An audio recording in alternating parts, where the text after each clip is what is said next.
Good morning students. मैं संजय राठौर, श्री जगन्नाथ सरस्वती विद्या मंदिर inter college.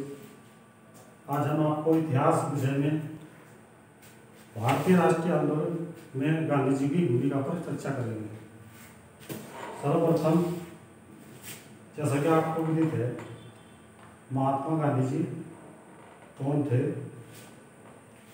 Mahatma Gandhi ji का जन्म 2 अक्टूबर सन 1869 में गुजरात में हुआ था।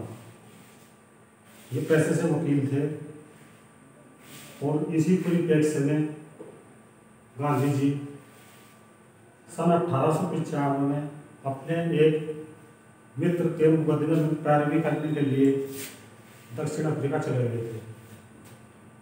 लगभग 20 साल, अपने जीवन के बहुमूल्य 20 साल गांधी जी ने दक्षिण अफ्रीका में भारतीयों के लिए बिताए। वहाँ पे गांधी जी ने क्या देखा कि भारतीयों के साथ में जो गोरे लोग थे बड़ा दुर्व्यवहार करते थे, उन्हें अधिकार नहीं थे, वोट डालने का अधिकार नहीं था। प्रथम श्रेणी रेलगाड़ी में जो प्रथम श्रेणी का कोच होता है उसमें यात्रा करने का कोई अधिकार नहीं था। तो गांधी जी ने सर्वप्रथम दक्षिण अफ्रीका में सत्याग्रह का प्रयोग किया, वो सफल भी रहा। और गांधी जी सन 1915 में दक्षिण अफ्रीका से भारत लौटे और लगभग 1 साल तक पूरे भारत में गांधी जी ने भ्रमण किया। यहाँ की राजनीतिक स्थिति को समझा, यहाँ की जनता को समझा, जो आंदोलनकारी थे उनकी क्या गतिविधियाँ थी उसको समझा। और भारत में सबसे पहला जो सत्याग्रह का प्रयोग था गांधी जी का, उसकी शुरुआत होती है चंपारण सत्याग्रह से। चंपारण बिहार में एक जगह पड़ती है चंपारण, जहाँ पे अंग्रेज सरकार ने 3 कठिया पत्ती के द्वारा किसानों का शोषण किया था। 3 कठिया पत्ती में क्या था कि किसान को अपने खेत के 1/3 हिस्से पर नील की खेती करना अति आवश्यक था, क्योंकि उस समय भारतीय नील की विदेशों में बड़ी मांग थी। तो भारतीय किसानों को अंग्रेजों ने नील की खेती करने के लिए विवश किया था, जिसके खिलाफ गांधी जी ने चंपारण में सत्याग्रह किया था, जिसके लिए गांधी जी को वहाँ के निवासी थे राजकुमार शुक्ल, उनको वो गांधी जी के सत्याग्रह आंदोलन से परिचित थे। जो दक्षिण अफ्रीका में गया था गांधी जी ने, गांधी जी को आमंत्रण किया किसानों के खिलाफ, अंग्रेजों के खिलाफ किसानों की मदद करने के लिए। तो गांधी चंपारण में पहुंचे और चंपारण में गांधी ने पहला सत्याग्रह किया और ब्रिटिश सरकार को घुटने टेकने पर मजबूर कर दिया। जहाँ पर किसानों को नील की खेती होती थी उसके लिए अब मजबूर नहीं थे किसान। उस पद्धति को गांधी जी ने 3 कठिया पद्धति को समाप्त किया। नेक्स्ट पॉइंट है इसमें खेड़ा सत्याग्रह। खेड़ा सत्याग्रह में गांधी जी ने किसानों के पक्ष में किया था। इसमें क्या था, गुजरात के खेड़ा में किसानों की फसल बर्बाद हो चुकी थी, लेकिन अंग्रेजी सरकार ने किसानों को कोई रियायत नहीं दी थी। कर में वृद्धि कर दी गई। अब किसान के पास खाने के लिए भोजन भी उपलब्ध नहीं था। इसमें गांधी जी ने आमरण अनशन किया, सत्याग्रह किया और किस सरकार द्वारा जो किसानों पर कर थोपा गया था उसमें कटौती की गई, इससे किसानों को लाभ पहुंचा। इसके बाद नेक्स्ट पॉइंट है अहमदाबाद में। अहमदाबाद में मिल मजदूर थे, सूती कपड़ा की जो फैक्ट्रियाँ थी अहमदाबाद में, बहुत सी फैक्ट्री थी उस समय। उसमें ब्रिटिश सरकार ने जो अतिरिक्त भत्ता होता है उसे देने से इनकार कर दिया था। गांधी जी ने मिल मजदूरों के पक्ष में सत्याग्रह किया और मिल मालिकों को गांधी जी के सत्याग्रह के सामने मजबूर होना पड़ा और मजदूरों को अतिरिक्त भत्ता देना पड़ा। तो 30 सबसे पहले पर जो थे गांधी जी के चंपारण, खेड़ा सत्याग्रह, अहमदाबाद सत्याग्रह। नेक्स्ट पॉइंट पर आते हैं, सबसे महत्वपूर्ण रोलर सत्याग्रह। जब गांधी जी ने 30 सत्याग्रह किए तो उसके बाद गांधी जी की भारतीय राष्ट्रीय आंदोलन में सक्रिय भूमिका हो गई। तो जगह जगह आंदोलन होने लगे, ब्रिटिश सरकार के खिलाफ क्रांतिकारी गतिविधियां तेज होने लगी। तो सरकार ने क्रांतिकारियों की जो गतिविधियां थी उस पर अंकुश लगाने के लिए सन 1919 में रोलेट सत्याग्रह पारित किया। रोलेट सत्याग्रह में क्या था? रोलेट अधिनियम में अंग्रेजों ने कानून लागू किया था जिसमें जो आरोपी होते थे, नो वकील नो दलील, यानी भारतीय अपने पक्ष में वकील नहीं कर सकता था, कोई दलील नहीं दे सकता था। ये कानून पास किया गया था जिसे भारतीयों ने काला कानून कहा था। इसके विरोध में गांधी जी ने सत्याग्रह किया और इस सत्याग्रह के आंदोलन का केंद्र था, सबसे बड़ा केंद्र था पंजाब। पंजाब में आंदोलन बड़े पैमाने पर किया गया, क्रांतिकारी जगह जगह आंदोलन करते रहे। इसी आंदोलन के दौरान पंजाब में 2 क्रांतिकारी थे, डॉक्टर सत्यपाल और सैफुद्दीन किचलू। सैफुद्दीन किचलू को गिरफ्तार कर लिया गया और उनकी गिरफ्तारी के विरोध में एक बहुत दर्दनाक घटना घटित हुई थी, जलियांवाला बाग नरसंहार। जलियांवाला बाग नरसंहार 13 अप्रैल सन 1919 को घटित हुआ था, जब 2 क्रांतिकारी को पंजाब में अमृतसर में डॉक्टर सत्यपाल और सैफुद्दीन किचलू को गिरफ्तार कर लिया गया।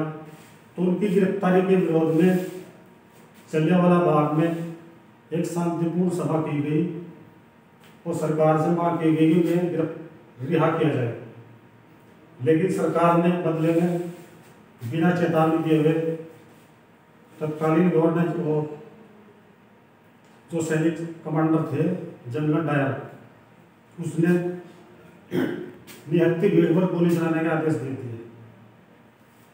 कई मिनटों तक लगातार गोलियां चलती रही, जिसमें लगभग हजारों की संख्या में लोग मारे गए, हजारों की संख्या में लोग घायल हुए। यह भयंकर त्रासदी 13 अप्रैल सन 1919 को अमृतसर के जलियांवाला बाग में हुई थी। नेक्स्ट पॉइंट है खिलाफत आंदोलन।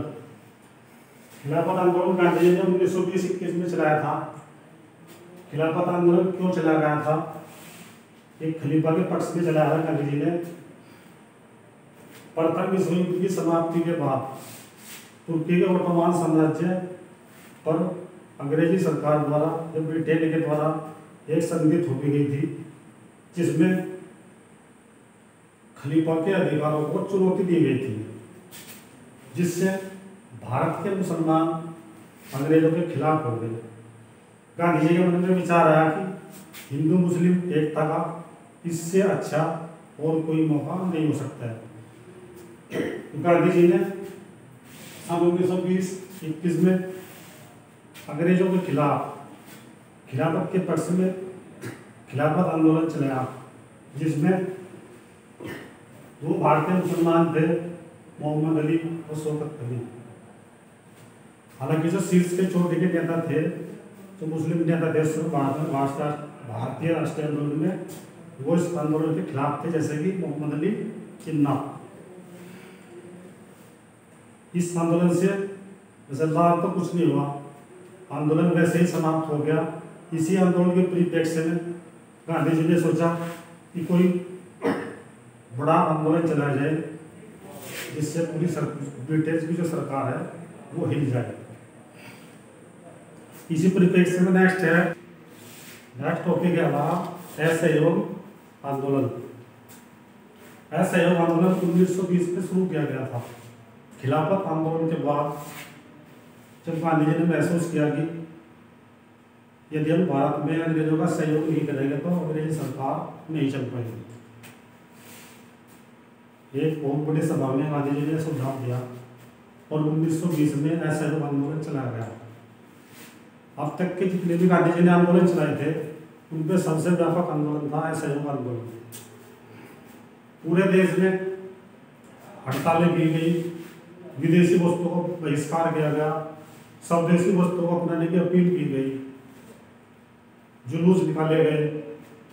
लेकिन यह आंदोलन जैसे पूरे देश में फैला और धीरे धीरे इसने हिंसक रूप धारण कर दिया और 5 फरवरी सन 1922 में क्रांतिकारियों ने जो आंदोलनकारी थे, जो जुलूस निकाल रहे थे, गोरखपुर के चौराचौरी नामक स्थान पर एक पुलिस थाने में आग लगा दी, जिससे 21 सिपाही की मौत हो गई। इस आंदोलन को देखते हुए गांधी जी ने महसूस किया कि आंदोलन जो है अहिंसक हो गया है, अब और आगे इसे नहीं चलाया जा सकता है, तो गांधी जी ने आंदोलन वापस ले लिया और 12 फरवरी को असहयोग आंदोलन समाप्त कर दिया गया। इस आंदोलन से को वापस लेने से गांधी जी की जगह जगह आलोचना ही हुई। जो कांग्रेस के बड़े बड़े नेता थे जैसे मोतीलाल नेहरू, सुभाष चंद्र बोस, चित्तरंजन दास, उन्होंने गांधी जी से नाराज होकर अपनी अलग पार्टियां बनाई और गांधी जी से वो पूर्ण नाराज हो गए और इससे आंदोलन समाप्त हो गया। अब नेक्स्ट टॉपिक है हमारा सविनय अवज्ञा आंदोलन।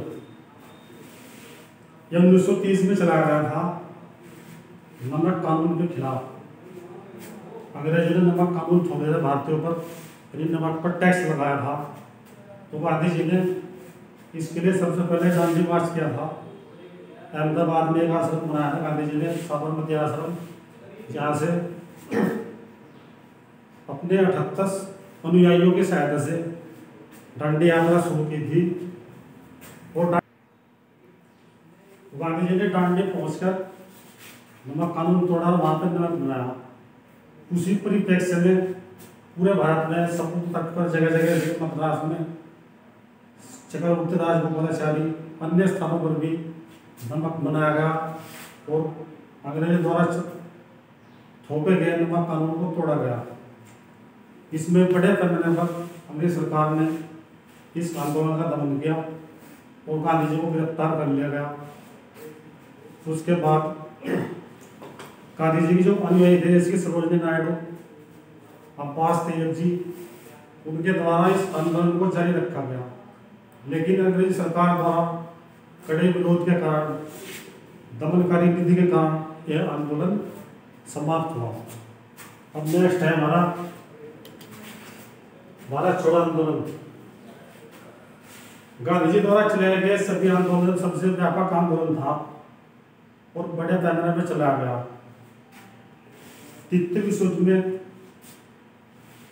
अंग्रेजी सरकार द्वारा भारतीयों को अनेक प्रलोभन दिए गए कि भारत को आजाद कर दिया जाएगा और संवैधानिक सुविधा दी जाएगी, लेकिन उन सभी सुविधाओं से अंग्रेजी सरकार ऊपर हो गई, जिससे रुष्ट होकर गांधी जी ने एक बड़ा आंदोलन चलाने का निर्णय लिया और अगस्त 1942 में भारत छोड़ो आंदोलन शुरू किया गया, जिसमें गांधी जी ने अपना प्रसिद्ध नारा दिया था, करो या मरो, ये डू और डाई, यानी हम कुछ करेंगे या मरेंगे।